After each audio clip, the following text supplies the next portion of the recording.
na watadanganya watu wengi, kandi ngo bazabesha abantu benshi. Yesu anasema, Yesu aravuze, tutawatambua kwa matendo yao. Tuzabarebera ku mbuto zabo. Wamejita manabii, benshi biyise abahanuzi, leo wanasema malugha mbalimbali. Ilikuwa uvumi kama ya upepo, gwari umushitsi gumuyaga. Inasema ya kwanza inazungumuza rabashika rabasanta. Rabashika rambasata. Inasema ni wewe peke yako shetani. Ngo ni wewe gusa satani. Yabakondoro rabashika rabasanta. Kamata kondoo wote, fashe umukumbi gose, na itoa kwako shetani. Ngutanzi wawe satani. Iyatumye mvuka nizandengera, iyabuze ngo mbeho nizantabara,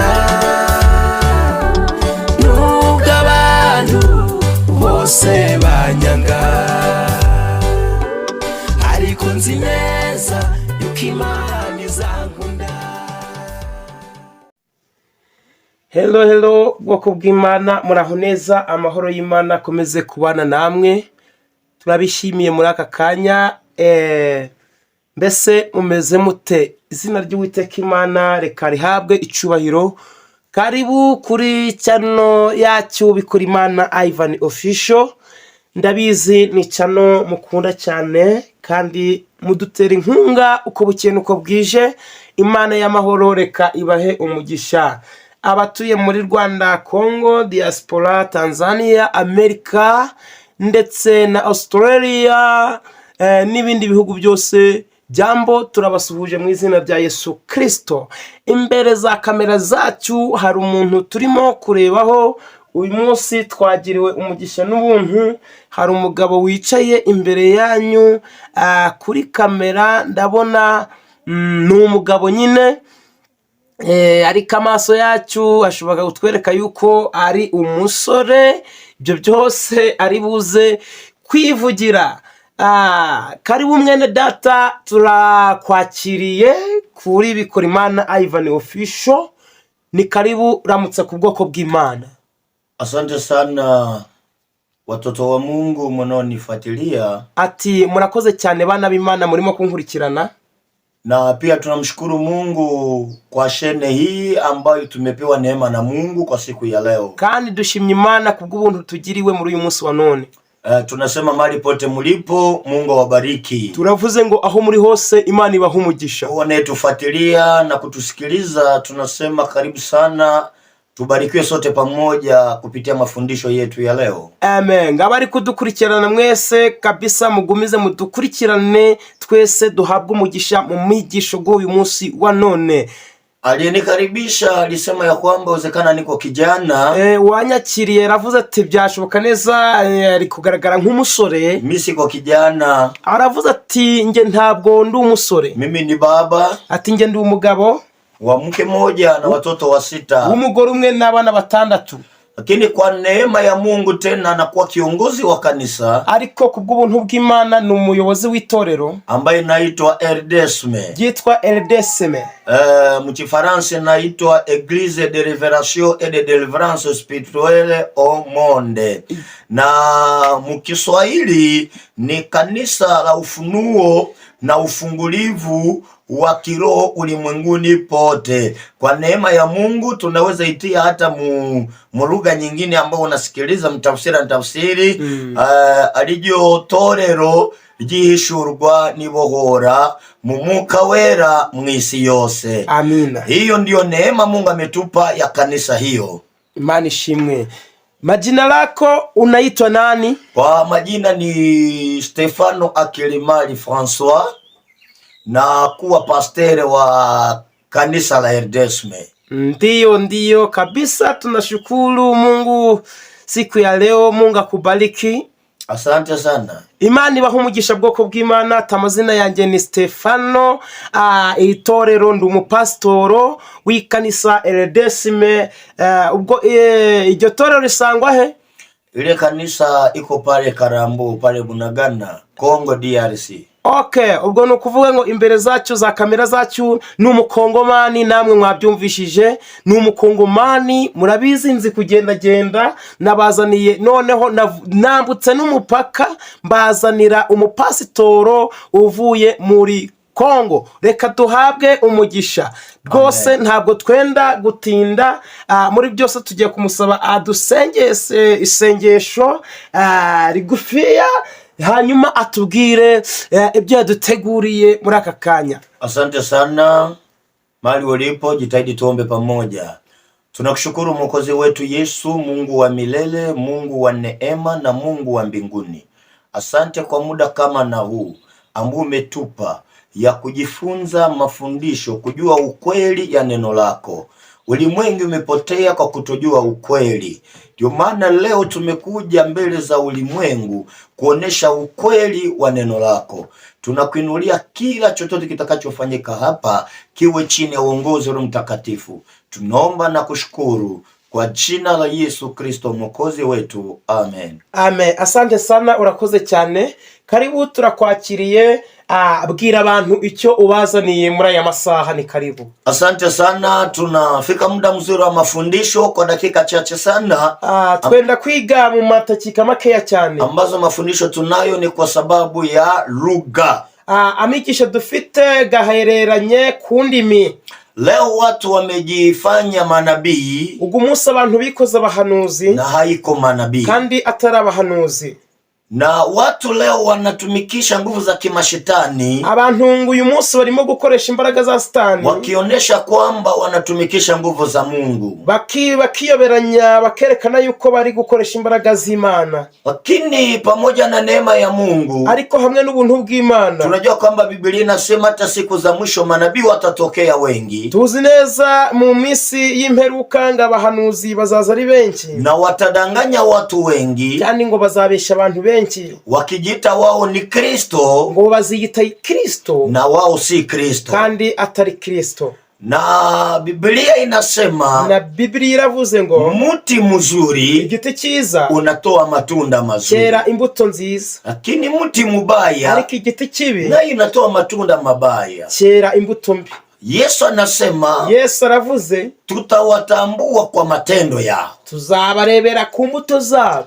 Lakini siku ya leo, ariko uyu munsi wa none, tunakutana na vitu mingi sana. Duhura n'ibintu byinshi cyane. Wengi wamejita manabii, benshi biyisa abahanuzi. Leo wanasema malugha mbalimbali, umunsi bavuze indimi zitandukanye. Eske kila lugha nukuvuga ngo buri ndimi inayosikika, buri rurimi ruvugwa, je, inatoka kwa Mungu? Ruba ruvuye ku Mana? Ulizo ile, ikibazo icyo, inatoka kwa Mungu? Rwose buri ndimi bavuga ziba zivuye ku Mana? Tunasikia malugha mingi sana, twumvaga indimi nyinshi cyane. Wakati wa Pentekoste, mu gihe cya Pentekoste, Biblia inaniambia ya kwamba Biblia ilikomubwira yuko watu walikuweko pamoja, abantu bari bateranye mu cyumba kimoja, mu gisenge kimwe, walikuwa wakiomba, kandi bari barisenga. Biblia inasema ya kwamba Biblia ilikuvuga yuko uvumi ukavuma, ururimi ruramanuka, umushitsi guraza. Ile uvumi livuma, umushitsi gwaje, ilikuwa uvumi kama ya upepo, gwari umushitsi gumuyaga. Na Biblia inasema ikawaikalia wote. Biblia iravuga iti gurabimanukira bose waliokuwa ndani ya nyumba, abari bicaye mu nzu, wakajazwa Roho Mtakatifu, ngo buzuzwa umwuka wera, wakaanza kusema kwa lugha, batangira kuvuga mu ndimi. Na Biblia inaniambia ya kwamba, na Biblia kuvuga yuko kila mmoja alinena kwa lugha kadiri gishi Roho alivyomjalia kusema. Rwose buri umwe yavuze inurimi nk'uko Imana yamumanukiye. Hilo ni Matendo ya Mitume sura 2, yakozwe n'intumwa ibice 2, mstari wake wa kwanza wa mbere mpaka mstari wake wa 4 kugera ku wa 4. Utapata zile habari pale. Izo nkuru urazisanga aho ngaho. Na lakini napenda tusome tu mstari moja, ariko ashaka dusome umurongo gumwe ile Matendo ya Mitume muri ico gitabo cy'ibyakozwe sura 2 ibice 2. Tuansome mstari wake tu ni wa 4. Turasoma umurongo wa 4, ambayo inasema hivi, ariko kuvuga ngo wote wakajaza Roho Mtakatifu, bose buzwa n'umwuka wera, wakaanza kusema kwa lugha, batangira kuvuga mu ndimi nyingine, wakaanza kusema kwa lugha nyingine, batangira kuvuga mu ndimi zindi, kama Roho alivyowajalia kustamka. Kuko Imana yabaye umwuka wera gwabayoboye. Biblia inaniambia ya kwamba Biblia ikumbwira ngo wote walisema kwa lugha nyingine. Bose bavuze izindi ndimi. Kuna lugha vuze ngo hari ururimi na malugha n'indimi. Leo Gumusi hakuna lugha nta ndimi na malugha, nta ndimi. Batu hababitofautishi. Ururimi n'indimi abantu ntabwo babitandukanya. Lugha ururimi Biblia inasema Biblia kuvuga ngo lugha ilishuka. Ururimi rwaramanutse. Na wakati hizi lugha zilishuka, mu gihe indimi zamanutse, bakagawiwa, bahabwa, kila mtu akapokea, buri muntu ngaraki akasema kwa lugha yake, avuga ku rurimi rwe, kisha Roho alimujalia kusema. Imana yamugiriye ubuntu kugira ngo zile ni lugha ambazo zimeshuka, izo ni indimi zimanutse, kisha zinagabulikana, nyuma zikaba zitandukanye. Kila mtu akapewa lugha yake, buri muntu ahabwa ururimi rwe. Lakini sasa leo ariko gumunsi kulishakuwa lugha, habaye ururimi rumwe, ururimi ambayo iko kinyume na neno la Mungu, ruri nyuma n'ijambo ry'Imana. Tukaenda tena mu kitabu cha Wakorinto wa kwanza, mu gitabo cy'Abakorinto ba mbere, mbele niingie katika zile lugha, mbere yuko twinjira muri izo ndimi ambazo hazilingane na mapenzi ya Mungu, kugendana n'ubushake bw'Imana. Tuingie mu Wakorinto wa kwanza, Abakorinto ba mbere 14, tutasoma mstari wa kwanza, tutasoma umurongo wa mbere, kisha tutasoma na mstari wa 26, nyuma na 26, ambayo inatuambia hivi. Mstari wa kwanza hari kuvuga ngo ifuateni upendo na kutaka sana karama za Roho, lakini zaidi kwamba mupate kuhutubu. Neno kuhutubu ni neno kutabiri.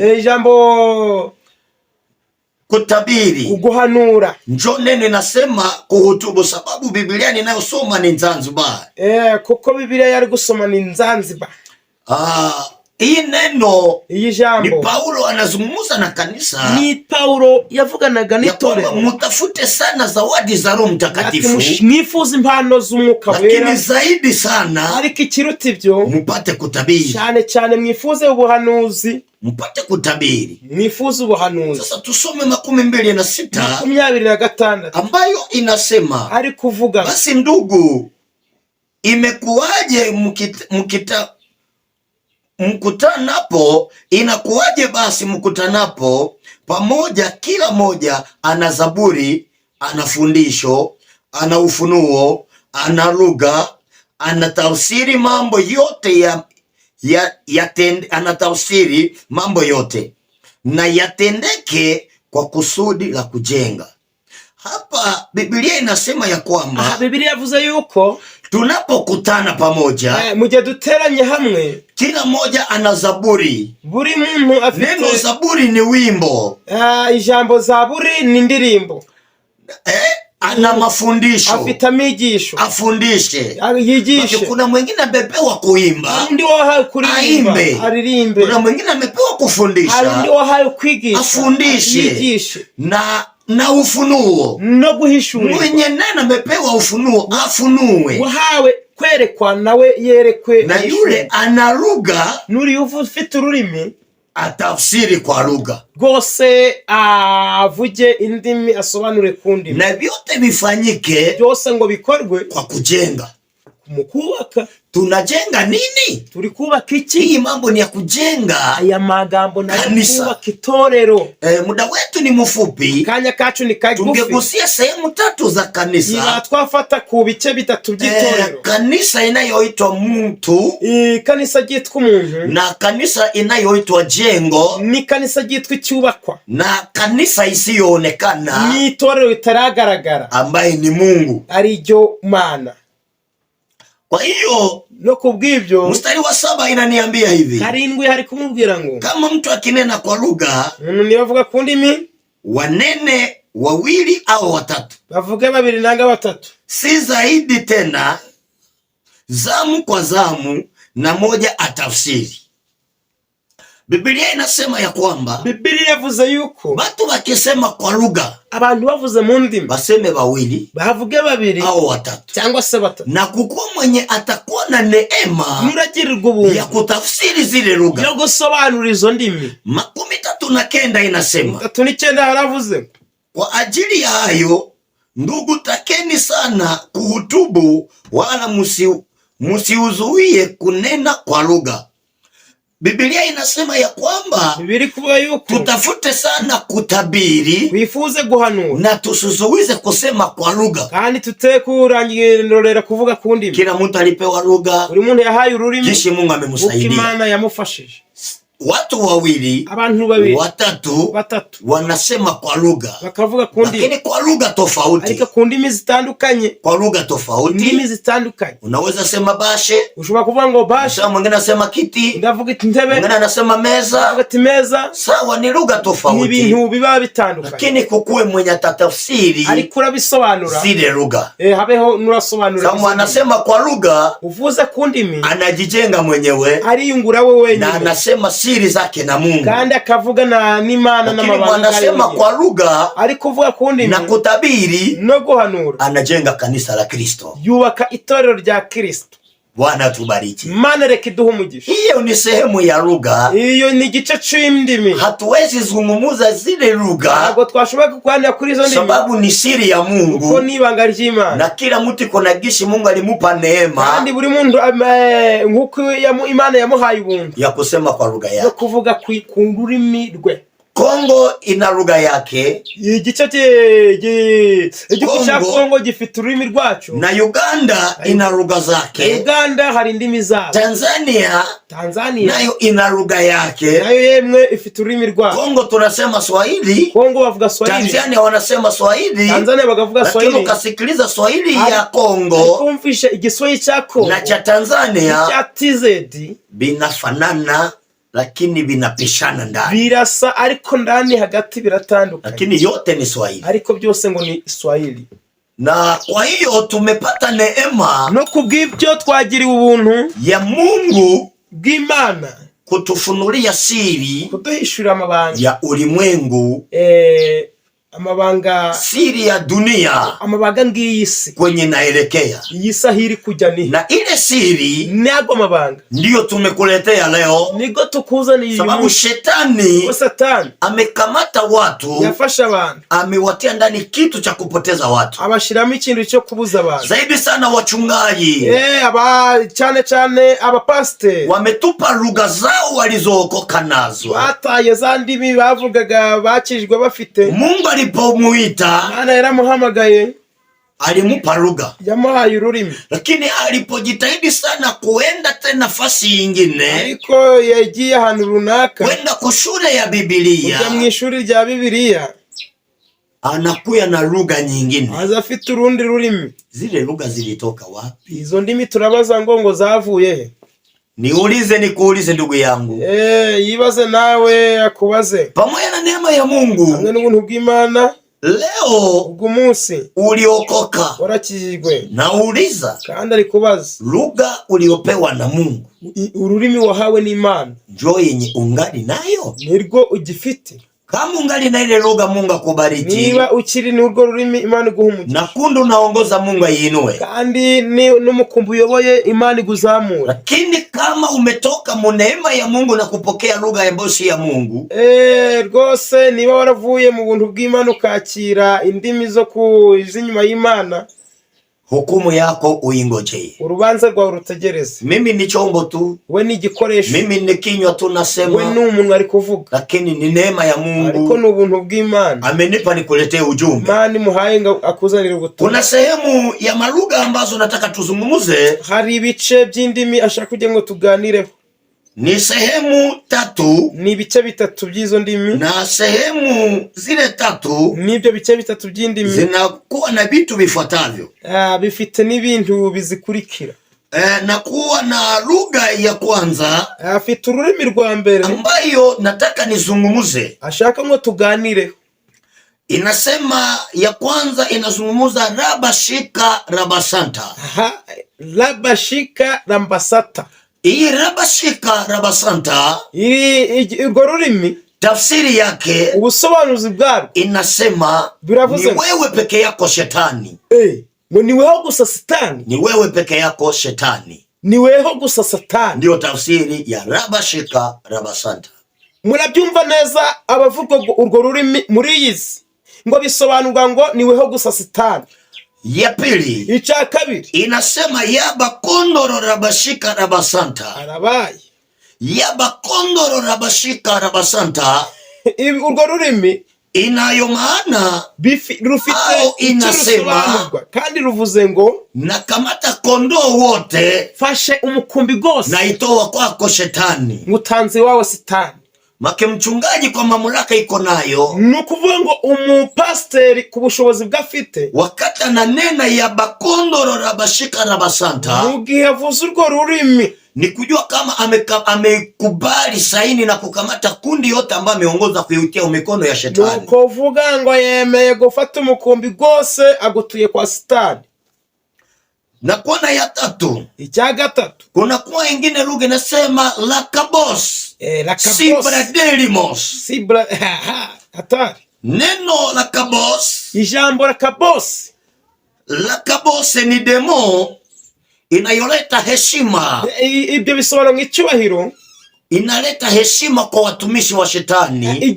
urwo rurimi ngo ruzanaga icyubahiro ku bakozi ba Satani. Na sibradelimos urwo ngurwo inasema uonekane sasa shetani. bisobanura ngo sasa Satani garagara. Mu Francais wanasema manifeste toi. French yabiza French murabyumva. Inayo maana shuka sasa uonekane. Bivuze ngo manuka ugaragare. Tunakuwa na ingine ambayo inasema sikatela. Hari urundi rwitwa sikatera. Sikatera ni kode. Ni kode cyangwa se umubare. Ni kode ya monde del cimetière. Ya ulimwengu wa giza. Ni umubare w'imbaraga z'umwijima. Inatumika sana mu njia ya makaburi. Ubwo umubare gukora cyane mu bijyanye naho bazika. Sasa mu Francais tunaita ni code ya monde de cimetière. Muri French nuco bivugwa. Na tunakuwa na wengine ambao wanasema kapralia. Kapralia mitra super. Kapralia mitra super. Kapralia mitra super. Urwo rurimi kapralia ni demo inayosapoti malugha. Ni daimoni iha ubushobozi izo ndimi. Inazipatia nguvu sana. Kazihereza imbaraga cyane. Mitra ni demo ambayo inaikala kumugongo ya jua. Mitra ni daimoni yicara hejuru ku zuba. Ndio anaita mitra super. Niyo yitwa mitra super. Abaroma wanamuita dieu soleil. Abaroma bamwita nka gucu. Maake dieu soleil inayo maana Mungu jua. Bisobanura ngo Imana Kiswahili izuba, Mungu jua. Ngo Imana ni izuba. Kwa hiyo no kubwibyo unapokutana na watumishi kama na wao, uhuye n'abakozi b'Imana bameze ucu, jua kama umekutana na watumishi wa shetani. Menya yuko uhuye n'abakozi ba shetani. Mpendwa, hizi lugha mukundwa, izi ndimi zimepoteza watu wengi, zibujije abantu benshi, na unakutana watu wengi gasanga abantu benshi wanasema mwa hizi lugha bahagaze muri izi ndimi robo shikarababa sandere bebe. Jua kama hawa watu menya yuko aba bantu napokutana nao uhuye nabo unakutana na wajumbe wa shetani, uhuye n'intumwa za Satani. Ndugu yangu, mwene data, nasema Mungu akubariki. aravuza ngo Imana iguhe umugisha. elewa na kusikia mahali dunia inaenda. Rwose ngira ngo wumvishije aho isi iri Ni kugana. neema Mungu amenipa leo. N'ubuntu Imana imuhaye umunsi. Najua ya kwamba ulimwengu mzima Ravati isi yose mtabisikia, murabyumva, mtabipokea, murabyakira, lakini kila mmoja achunguze, ariko buri muntu agenzure, sababu nina watu ambao kadhaa ko bafite abantu. wakati nilifundisha Abantu mafundisho, mu gihe yigishije kuna wachungaji wengine goma walikuja wakatubu kwangu, hari abapasiteri baje kwihaniwe. nasema Mungu awasamehe kila leo, Yaravugaga Imana ibabarire na buri Mungu munsi, awarudishie lugha zao. kandi Imana ibagaruze. Wazungu wamekamata watu Abazungu bafasha abantu kuwafundisha hizi lugha. bigisha izi ndimi. Mtandao yangu nikatia ya kwamba ku rubuga rwe yashizeho, leo Uganda imekuwa na masomo ya kufundisha hizi lugha. umunsi Uganda ifite amashuri gigisha izi ndimi. So kwa hiyo na Kongo lugha, Kubw'ibyo na Kongo birahari. ndio kila mwimbaji iko naimba nyimbo Umuririmbyi ari kuririmba indirimbo anatia zile lugha. agashiramo izo ndimi. Sasa kwa hiyo Mungu akusaidie, Kubw'ibyo Imana igufashe,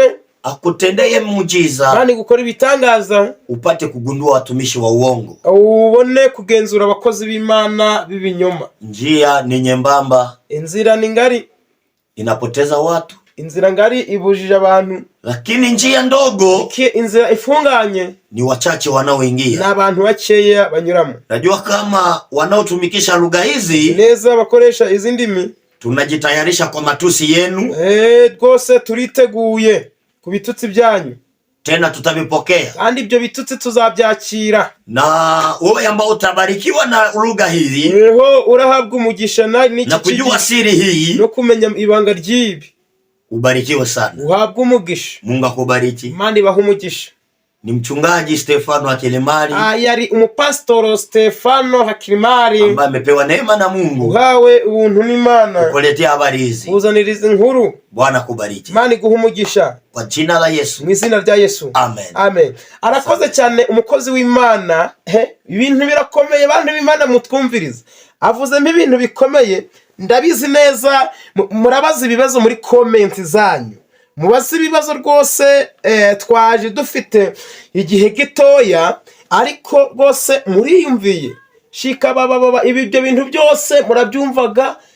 Byafashe abantu benshi. Nta muntu ujya mu itorero mwasenga pastor akakubwira ati ugomba gusengera mu ndimi, niho Imana irakumva. Wajya kumva indimi bavuga ni ururimi rumwe. Ubwo twavugaga ku kintu kijyanye n'ubuhanuzi, indimi z'abantu rwose ngo byarataye. Asante sana. N'ikindi gihe uzatwemerere kabisa uzusobanure cyane kuri ibi bintu. Asante sana. Ndabizi neza hari ibibazo bigomba kubazwa hano. Ulizo ziko zitakuwa nyingi pastor. Ibibazo biraba byinshi kabisa. Na ni shida sana kukuwa hauyapokea Roho Mtakatifu. Ni kibazo kuba utarakira Umwuka Wera. Kisha mchungaji akwambia unapoomba sema kwa lugha. Nyuma umupastor akakubwira ati ujye urasenga mu ndimi. Lugha haiko pastor ameipana. Rwose indimi ntabwo ari pastor zigaba. Lugha ni wakati unakamata zamu yako na maombi na Mungu. Indimi ni cyagiye ufata igihe cyawe n'Imana, kisha Mungu anashusha lugha yake ndani yako. Imana ikamanura ururimi muri wowe. Sio wote tutasema lugha moja mu mkutano. Kwese ntabwo tuzavuga ururimi rumwe mu materaniro. Tutasema lugha tofauti. Tuzavuga indimi zitandukanye. Lakini mchungaji mwenye ameteuliwa na Mungu, ariko umukozi mwana wahamagawe n'Imana, amewekwa kuchunguza kila lugha imesema nini. Kose aba fite kugenzura buri rurimi ruvuze iki. Sababu Roho Mtakatifu uko Umwuka Wera alimuita kuwa mchungaji, wamuhamagaye kuba umupastor, alimupa kila zawadi, yamuhaye buri bushobozi bwose. Bwana tusaidie. Imana idufashe. Nilikwambia kwamba Kongo wana lugha zao. Yakubwiye ngo Kongo ifite ururimi rwayo. Uganda ina lugha zao. Uganda ifite ururimi rwayo. Tanzania ina lugha zao. Tanzania ifite ururimi rwayo. Rwanda ina lugha zao. Rwanda ifite ururimi rwayo. Zaidi sana kwitegura cyane. Ujifunze sana wachungaji wengi. Uyigishe abasumba benshi. Nianzie kwanza Kongo Kinshasa. Tutangire muri Kongo Kinshasa. Igoma. Hizi lugha zinapoteza watu mingi sana. Izi ndimi zatumye abantu bapfa nabi cyane. Kila mtu iko naimba nyimbo, umuntu ari kuririmba indirimbo anatia ndani lugha, agashiramo za ndimi. habieleweke, ntabwo bicengetse. ukaenda muona haiko nabii. Ajya kumureba ntari umuhanuzi. Sa hii lugha aliisema kwa nini? Ururimi yaruvuze kubera iki? Na ukachunguza ile lugha haiko ya Mungu. Ukagenzura ugasanga n'ubwo rurimi ntarwo ari rw'Imana. Ameiga. Ariko yararwize. Kuna mwimbaji mwingine ameimba. Hari undi muririmbyi waririmbye. Anaimba anatia mu lugha ya ono de gege. Ashira mu rwo rurimi. Ono de gege. Ono de gege. Kwa jina la nani? Mwizina rya Gege ni nani? Gege ni Gege ni shetani, make kwa jina la shetani. Ati nukuvuga ati mwizina rya shetani. Ule mwimbaji iko ni Mkongomani. Uwo muririmbyi ni Mkongomani. Ni Mkongomani. Ni Mkongomani. Kwa hiyo jitahidi sana. Na wengi wanaonifuatilia mwenye alimbaka ili nyimbo katia ndani ono de gege. Bose nuramukurikirana kumva waririmbye iyo ndirimbo nyinshi. Anaitwa Moise Mbie. Reka tumuvuge, yitwa Moise Mbie. Cyogole. Nuwo nguwo. Ile nyimbo wengi wanaonifuatilia wanaijua. Gose abakurikirana iyo ndirimbo murayizi.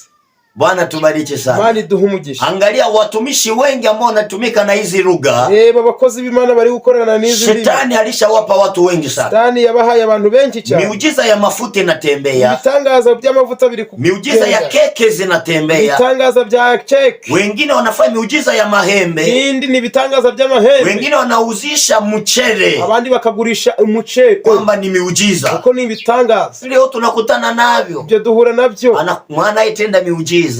Ukora ibitangaza ni jina la Yesu. Ni izina Yesu rikora ibitangaza. Jina la Yesu. Ntabwo ari umuceri aliponya watu kwa jina lake. Yesu yakijije abantu mu izina rye. Wagonjwa waliponya kwa jina lake. Abarwayi bakize mu izina rye. Kwa jina lake. Abadayimoni bagiye ku izina rye. Byose ni bingi sana tunakutana navyo. Ni byinshi duhura navyo. Kwa hiyo Mungu akubariki. No kubyicimana ibaha umugisha. Najua kwamba arabizi neza wanaotumikisha mambo haya, abakoresha aya magambo nkaya, tunawakaribisha sana. Kwa matusi tutaipokea. Bose tuwakiri ibitutsi byanyu.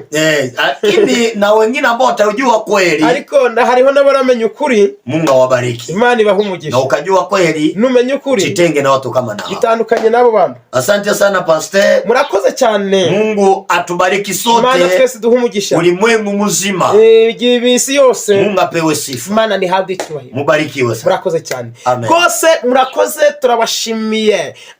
Mwibuke kudukurikirana. Ibi ni agamigisho n'amigisho ngingirakamaro, kandi ndabibutsa ngo wowe urafungura kino cyigisho wibuke gukora subscribe, share, like and comment, kuko ni iby'ingenzi. Kandi murakoze cyane. Ati bamwe bakora ibitangaza mu miceri.